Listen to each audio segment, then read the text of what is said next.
सादर प्रणाम। मैं हूं हिमांशु द्विवेदी और स्वागत है आपका एक बार फिर हमारे खास कार्यक्रम चुनावी संवाद में। चुनावी संवाद हमारा लगातार हरियाणा में जारी है, उस हरियाणा में जिस पे इस समय देश की निगाह लगी हुई है। आज से 10 साल पहले भारतीय जनता पार्टी ने हरियाणा में सरकार बनाने में सफलता हासिल की थी। 2019 में भी भारतीय जनता पार्टी सरकार बनाने में सफल रही, लेकिन गठबंधन सरकार के रूप में। 2024 में एक बार फिर भारतीय जनता पार्टी 2014 की कहानी को दोहराने की कोशिश में है। इस कोशिश में जिन चेहरों पर पार्टी की उम्मीद है, उनमें से एक चेहरा इस समय हमारे साथ है। इस शख्स को हरियाणा की नहीं बल्कि देश की सियासत में अपने संस्कारों के लिए, अपनी विद्वता के लिए पहचाना जाता है। पार्टी और जनता दोनों भविष्य की उम्मीद के तौर पर इस शख्स को देखती है। हरियाणा के वित्त मंत्री के तौर पर इस शख्स के कार्यकाल को आज भी याद करता है। हम बात कर रहे हैं भारतीय जनता पार्टी के कद्दावर नेता कैप्टन अभिमन्यु की। कैप्टन अभिमन्यु इस समय नारनौंद विधानसभा क्षेत्र से मैदान में उतरे हुए हैं। उनका पैतृक क्षेत्र है। पार्टी की संभावनाओं को लेकर, स्वयं की संभावनाओं को लेकर क्या वो जानते बूझते समझ पा रहे हैं, समझने की कोशिश करते हैं। तो कैप्टन साहब, बहुत बहुत स्वागत आपका। धन्यवाद हिमांशु जी, नमस्कार। आपका गांव खांडाखेड़ी नारनौंद में स्वागत है जी। कैप्टन साहब, तो क्या देख पा रहे हैं 2019 में भारतीय जनता पार्टी एक बार फिर सत्ता में आने के दावे के साथ 75 पार के लक्ष्य को लेकर चली थी, पर 40 सीटों पर ठिठकी थी। 2024 में कैप्टन अभिमन्यु किस रूप में पार्टी की संभावनाओं को देख रहे हैं? 2024 में भारतीय जनता पार्टी तीसरी बार हरियाणा प्रदेश में सरकार बनाने जा रही है। और अगर 19 की तुलना करें तो 75 पार का नारा और जिस प्रकार से 40 का परिणाम आया, तो हमने भी अपने अतीत की गलतियों से सीखा है और चुनावी रणनीति में परिवर्तन करके आज हम पूरी तरह से आश्वस्त हैं कि 2024 में जिस रणनीति को लेकर हम चले हैं, 8 अक्टूबर को जब चुनाव परिणाम आएगा तो हम 50 से अधिक सीटें जीत करके बड़े कंफर्टेबल मेजॉरिटी के साथ हरियाणा में सरकार तीसरी बार बनाएंगे। तो ये जो स्पष्ट जनादेश के साथ में सरकार बनाने का आत्मविश्वास कैप्टन अभिमन्यु अपने बयान में जाहिर कर रहे हैं, उस आत्मविश्वास की बुनियाद क्या है? क्या ऐसा काम किया है पार्टी ने और क्या ऐसा काम किया है संगठन ने जो आपके आत्मविश्वास को इतना बढ़ा रहा है? दोनों बातें हैं कि एक तो केंद्र सरकार और राज्य सरकार के कामकाज से जनता में बहुत अधिक संतुष्टि है और सबका साथ, सबका विकास, सबका विश्वास, सबका प्रयास के संकल्प को केंद्र और हरियाणा सरकार दोनों ने बड़ी अच्छे से ईमानदारी से लागू किया है। जो लोकसभा का चुनाव का परिणाम था वो बीच में एक आई ओपनर था, वो कहीं ना कहीं रणनीतिक भूलों का एक परिणाम था और मैं समझता हूँ कि वास्तविक जनादेश जो था वो कहीं ना कहीं इससे बेहतर था। जनमत बेहतर था पर जनादेश की जो अभिव्यक्ति हुई है वो रणनीतिक चूकों के कारण से कांग्रेस को सीटें हमारे बराबर आकर के ले गई। तो उन चीज़ों को अब दोबारा न दोहराया जाए तो पार्टी के स्तर पर वो रणनीतिक निर्णय है। साथ साथ संगठनात्मक स्तर पर भी ये देखा कि लोकसभा के चुनाव के बाद कहाँ कहाँ संगठनात्मक स्तर पर परिवर्तन करने की या गैप किया है जिसको दूर करने की आवश्यकता है। तो दोनों स्तर पर काम हुआ है। और हरियाणा में एक और विशेष बात है जी, 57 साल से हरियाणा प्रदेश का एक इतिहास है, 58वां साल चल रहा है। जब से हरियाणा बना है तो छोटा सा हरियाणा था, संसाधन कम थे, प्रश्न उठाया जा रहा था कि हरियाणा कैसे कामयाब होगा। तो हरियाणा के पूर्वजों ने एक बड़ी अच्छी परंपरा डाली, वो डाली कि हरियाणा हमेशा डबल इंजन सरकार से चलेगा। हरियाणा ने आज तक कभी भी दिल्ली के खिलाफ सरकार चंडीगढ़ में नहीं बनाई है। तो इसलिए जिसकी दिल्ली में सरकार बनती है, हरियाणा में कमोबेश परंपरा से ही वो सरकार चंडीगढ़ में बनती है। अब दिल्ली में बीजेपी मोदी जी की सरकार है, हरियाणा में भी वो सरकार बनेगी। ये भी एक अपने आप में एक कारण जो है वो दिखाई देता है। तो कुल मिला परंपरा के भरोसे भी आप हैं, जो चूके थे उन चूकों को भी ठीक किया है। पर हौसला कांग्रेस भी काफ़ी दिखा रही है। आप तो क्षेत्र में घूम फिर रहे हैं, कांग्रेस भी बड़ी उम्मीद के साथ में। कांग्रेस की उम्मीद को कैप्टन अभिमन्यु कैसे देख पा रहे हैं? तो देखिए, कांग्रेस को साथ ये हुई कि लोकसभा चुनाव का परिणाम आया जी, कहते हैं चूहे को मिली हल्दी की गांठ, पंसारी बन बैठा। तो वो बहुत अति उत्साह में आ गए। कांग्रेस और आम आदमी का वोट शेयर जो है लगभग 48% आया और बीजेपी का वोट शेयर भी लगभग 48% आया। हरियाणा का एक और इतिहास है 1987 से लेकर अब तक कि जो मेन कंटेस्टिंग पार्टीज हैं वो कभी आज तक दोनों के बीच में 80% मत कुल मिलाकर नहीं आया है। हाईएस्ट 79% रहा है। तो अब ऐसे में अगर वो 16% इतिहास दोहराते हुए कहीं ना कहीं घटता है तो, और हम देख भी रहे हैं सब जगह, ज़्यादातर वो कांग्रेस का घटता हुआ दिखाई दे रहा है। कांग्रेस को जो एक बुलबुला मिला था लोकसभा के चुनाव में, तो वो बुलबुला कांग्रेस का अब हवाई होता हुआ दिखाई दे रहा है। भारतीय जनता पार्टी को जो वोट मिला था वो उसका टिका हुआ वोट था, जनाधार का वोट था, उसके काम का वोट था। इसके आधार पर हम आश्वस्त हैं कि हमारा वोट जो है की बजाय कांग्रेस का ज़्यादा घट रहा है, और जो दिख भी रहा है ज़मीन पर, तो हम सफिशेंट एक मार्जिन गैप है जिसको लेकर के हम आश्वस्त आज हो रहे हैं कि भाजपा की सीटें जो हैं वो कांग्रेस से कहीं ज़्यादा स्पष्ट बहुमत के साथ आने वाली है। तो कहते साहब, आपको ऐसा नहीं लगता है कि कांग्रेस के मामले को थोड़ा आप लोगों ने ठीक कर दिया है? पहले जब कांग्रेस मैदान में होती थी तो कांग्रेस में कई नेता होते थे, नेता अपने अपने इलाकों के संदर्भ में हिस्सेदारी को लेकर थोड़ा लड़ते भिड़ते रहते थे। आपने राह बड़ी आसान कर दी, कुलदीप बिश्नोई भी आपके पास आ गए, किरण चौधरी भी अपने पास आ गई, इधर शैलजा जी, रणदीप जी के संदर्भ में खबरें आ रही हैं उन्हें ज़्यादा कुछ मिला नहीं। भूपेंद्र सिंह हुड्डा को एक फ्री हैंड है, दीपेंद्र हुड्डा को फ्री हैंड है, एक स्वतंत्र रूप से पूरे सामर्थ्य के साथ मैदान में है। क्या आपको नहीं लगता है कि इससे भाजपा के लिए बड़ी मुश्किल हो गई? क्योंकि कांग्रेस अब आपस में लड़ नहीं रही है, स्पष्टता के साथ लड़ रही है। देखिए, कांग्रेस पार्टी तो भूपेंद्र सिंह हुड्डा ने हरियाणा में ख़त्म कर दी। सारी की सारी कांग्रेस के जितने पुराने लीडर थे सबको या तो बाहर भेज दिया जी, या जो अपने अपने क्षेत्र बन के अपने अपने क्षेत्रों में वो वोट लाते थे, और वो वोट ला करके कांग्रेस का ओवरऑल जो एक नंबर ऑफ़ सीट जो थी वो मेजॉरिटी के पास ले आते थे। अब हुड्डा साहब ने सारे क्षेत्रफलों को समाप्त कर दिया, बाहर निकाल दिया या उनको कोने में लगा दिया। तो कांग्रेस के जो वोट खींचने की जो रणनीति होती थी अलग अलग क्षेत्रों से, वो अब वो एक क्षेत्र तक सीमित रह गई है। तो हुड्डा साहब ने ही कांग्रेस को ख़त्म कर दिया है।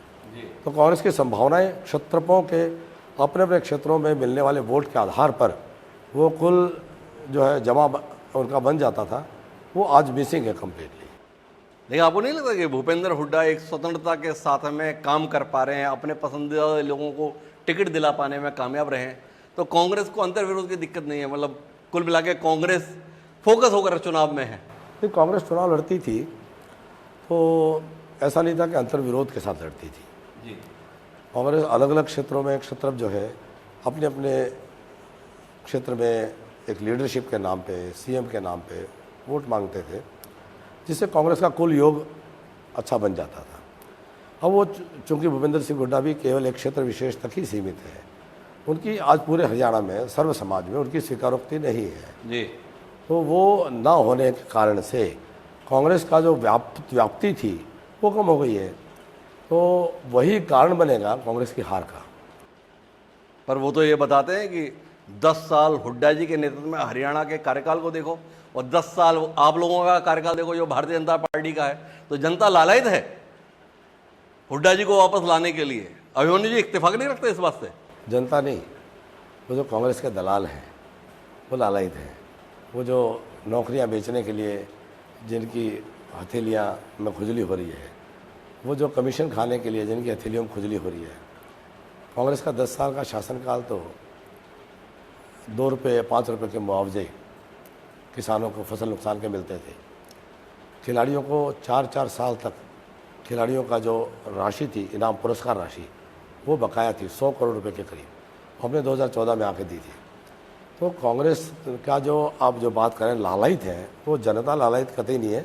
जनता तो पूरी तरह से कांग्रेस को बाहर रखने के लिए संकल्पित है। कांग्रेस के लोग तो घोषणा कर रहे हैं कि अगर उनकी सरकार बनेगी तो नौकरियां बेचेंगे, उनकी सरकार बनेगी तो कांग्रेसियों का घर भरेंगे। तो जनता लालायित नहीं है, कांग्रेस ही लालायित है। तो कांग्रेस ही लालायित है। आपने कहा कि उनके लोग नौकरियां बेच रहे हैं, पर वो बता रहे हैं कि हुड्डा जी अगर मुख्यमंत्री बनेंगे तो 2 लाख नौकरियां आएंगी, नौकरियां इलाके वार बटेंगी, जिस अनुसार वोट मिलेंगे उस अनुसार इलाके वार नौकरी मिलेगी। आपको नहीं लगता है कि एक बेहतर वातावरण बन रहा है कि भाई वोट दो नौकरी लो? ऐसे में आप लोग कहाँ टिकोगे?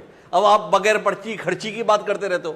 भाई व्यक्ति को अपने काम से मतलब है, वो असंध से प्रत्याशी है कांग्रेस को, उन्होंने कहा भाई अपना घर भरेंगे, फिर अपने रिश्तेदार का भर करेंगे, फिर अपने साथ जितने लोग उनका भी करेंगे।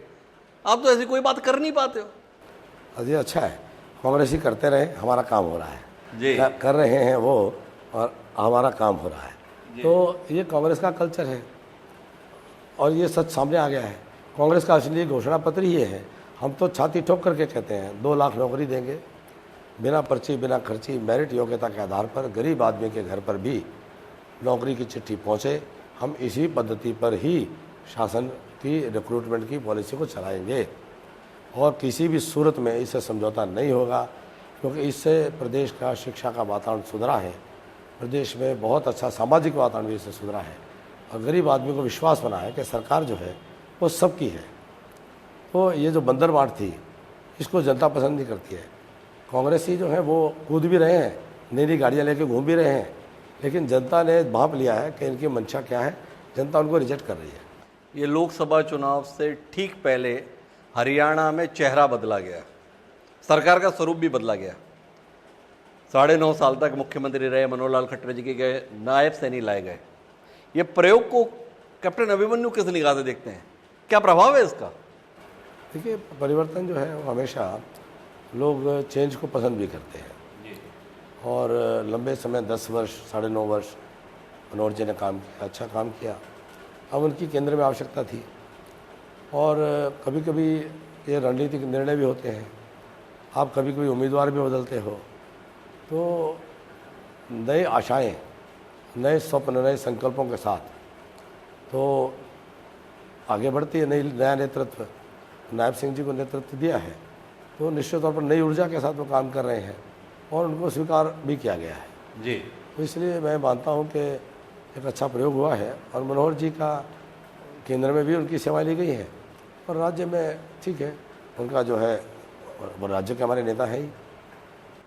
पर बदलाव में 4.5 साल तक सरकार का हिस्सा रही जननायक जनता पार्टी और उसके मुखिया प्रकट तौर पर दुष्यंत चौटाला अब आपके सामने हैं। क्या देख रहे हैं जननायक जनता पार्टी को कैप्टन अभिमन्यु जी?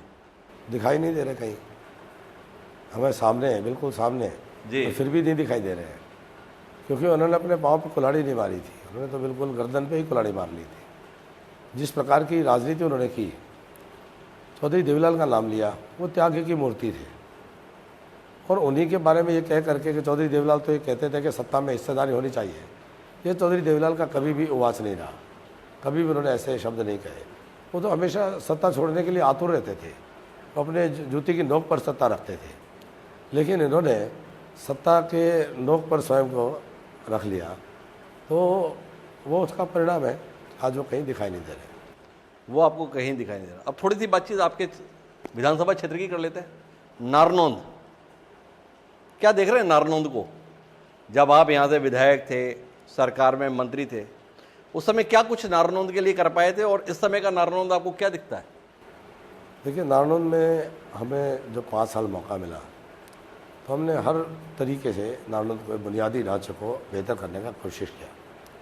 सब डिवीज़न बनाया, तहसील बनाई, सब तहसील बनाई, नई मंडियाँ बनाई, स्कूल्स बनाए, कॉलेजेस बनाए, ITIs बनाई, पेट्रोलियम प्रोजेक्ट लेकर के आए, सड़कों का विस्तार किया, पीने का पानी हर गांव में पहुंचाने का काम किया, सिंचाई का सुविधाओं का विस्तार किया, बहुत बुनियादी सुविधाएं हमने ठीक की। अब 5 साल बाद फिर जनता के बीच में है, एक गैप के बाद, तो जनता के मन में है कि इस बार हम अभिमन्यु को फिर से मौका देंगे और मैं ऐसा महसूस करता हूं कि जिस प्रकार का मैं पिछले कुछ महीनों से जनता के बीच में हूँ कि नारनौंद की जनता ने इसको अपना चुनाव मान लिया है और 36 बिरादरी साथ है, तो इतना आशीर्वाद मिलता है, इतना ज़्यादा स्नेह मिलता है, इतना उत्साह मिलता है, इतनी ऊर्जा मिलती है कि मेरे से ज़्यादा मेहनत नारनौंद का बच्चा कर रहा है।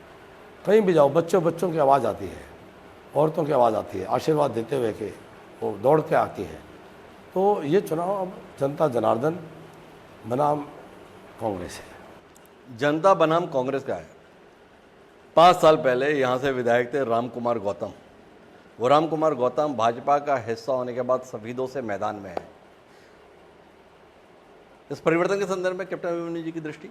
जी, निश्चित तौर पर गौतम जी हमारे क्षेत्र में एक बड़ी राजनीतिक हस्ती है, उनका बहुत बड़ा एक राजनीतिक वजूद है, उनका अपना एक टीम है, तो वो साथ आने से हमारी राजनीतिक शक्ति बड़ी है।